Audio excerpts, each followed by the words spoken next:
Welcome back to the channel. Manchester United have beaten Nottingham Forest 2-0 in what I could call a very important pressure easing victory for us on the road. Couple of reasons. One, the injuries, including picking up one with Sabitzer, which I thought was a bad one when I first saw it in the build-up, in the warm-up. That could have really derailed us on top of all the other injuries that we had. When I was doing the preview, completely forgot the opportunity of playing Dalot at left-back, which turned out to be quite inspired. I think he was getting used to the position a little bit across the course of the game. He was coming in a lot centralier, a lot more central than you've pretty much seen. Luke Shaw did it early on, I think, when he was getting used to the system. I think Dalot just kind of went a little bit more central with it in possession. Still had a decent performance, and the fact he was central was one of the reasons that he managed to get on the end for his goal, which is a positive. So this is certainly not me doing any sort of complaining. Absolutely not. I think what's important about this win, which is what I'm obviously about to touch on, is the fact that there were several individual good performances. Antony's being one. Eriksen showing us why the guy's an absolute Rolls Royce of a footballer. I thought Bruno was captain-like. In fact, I want to have a look at Bruno's stats because I think that's going to be worth looking into with him. De Gea goes top of the clean sheet table. United move on our own into third place. Let me just pull the table up, actually, because I wanted to check. That puts us now 3 points clear of Newcastle, and Newcastle play Spurs, and that's going to be massive for us because somebody's dropping points. That does wonders for United being able to secure top four with just 8 fixtures remaining. The wiggle room becomes less and less and less, and every single win that you pick up now really starts to cement your place. United being in third wouldn't put it past us finishing third, but we are obviously going to need to have some more consistency than we've had, apart from the couple of wins that we've recently picked up, which has been very beneficial for us, especially while we've seen both Newcastle and Tottenham dropping points. So yeah, let's have a look at Bruno's stats, because I thought he was having another sort of controlling game, but I wanted to check with that. Not as much, 57 out of 72 passes. But that was another thing that I didn't mean to mention this at the start, actually. The fact that it was another result on our away form, because our away form has been terrible.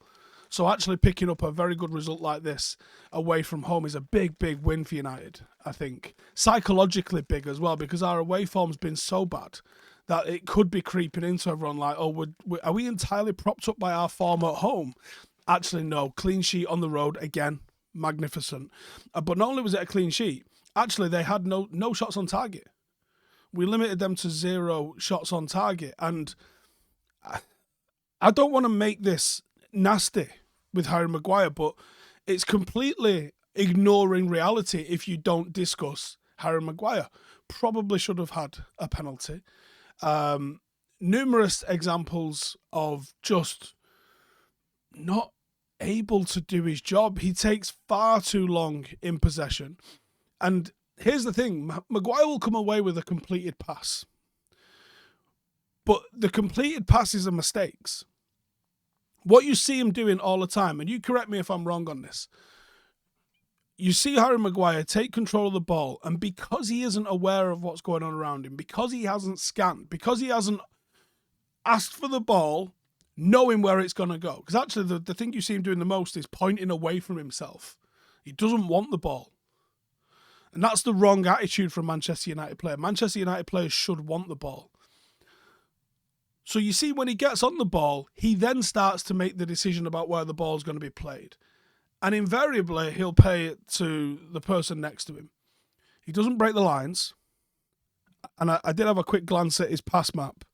His pass map has got like a sizable number of his passes going forward, but the passes were not forward. So it reckons 26 out of 39 were forward. It's going to be hard to see this. They're not forward. They're sideways passes. Most of them are passed to the right back. they're not line breaking pass. Not one line breaking pass. There's one attempted line breaking pass there that didn't make it. They're too safe, and they're ponderous. You know Harry Maguire's going to pass the ball because he won't get caught in possession with it.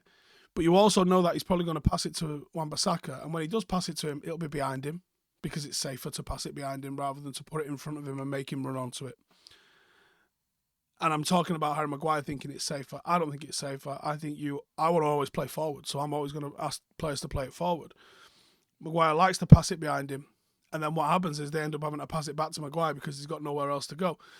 He'll get a completed pass, but he hasn't actually been purposeful in possession. And people might say it's a minor thing. It really isn't a minor thing. You are a lot slower moving through the thirds when you have a player doing that in your team. And on the other side of things, I mean, he was booked in the first 5 minutes for what was a rugby tackle and then protested it like, the way he protested it, I was like, did I see what I thought I saw? He convinced me. And then you see the replay and you go, why are we... All you're going to do is piss the ref off. Because he's just going to think, I've just seen you muller this dude and you're arguing with me. If it's 50-50, yeah, it might be worth the argue. Put a bit of doubt in his mind. But when it's blatant, what is the point? And you see what he does is he steps off. He doesn't want to play the aggressive high line because he'll get caught. So he steps off. And he steps off 10, 15 yard further back. And what happens then is there's now 10, 15 yard of space in midfield where there shouldn't be space. And they can end up playing into that space.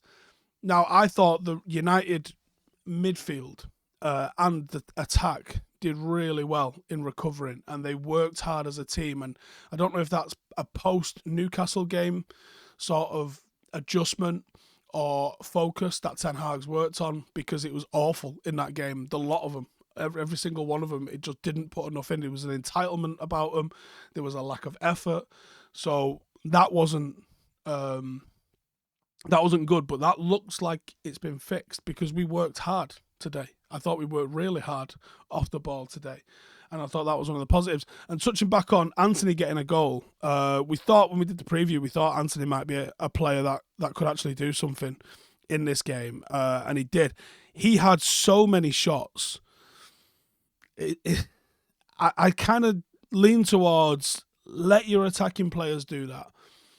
Cristiano Ronaldo used to have 10, 12 shots in his kind of breakout season, but United was having that many shots that it wasn't a massive factor. Antony today had 7. You want him to be scoring about 1 in 5. He got 1 in 7, so it's not terrible, but you'd like a little bit more return on 1 goal maybe from that. Bruno had 5 shots, he didn't score. Dalot had 2 shots, he got 1. Eriksen had 3, obviously didn't score.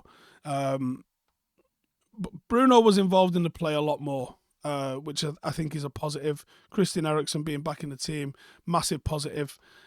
Bruno again creating 6 chances today, and you are talking line breaking passes with him.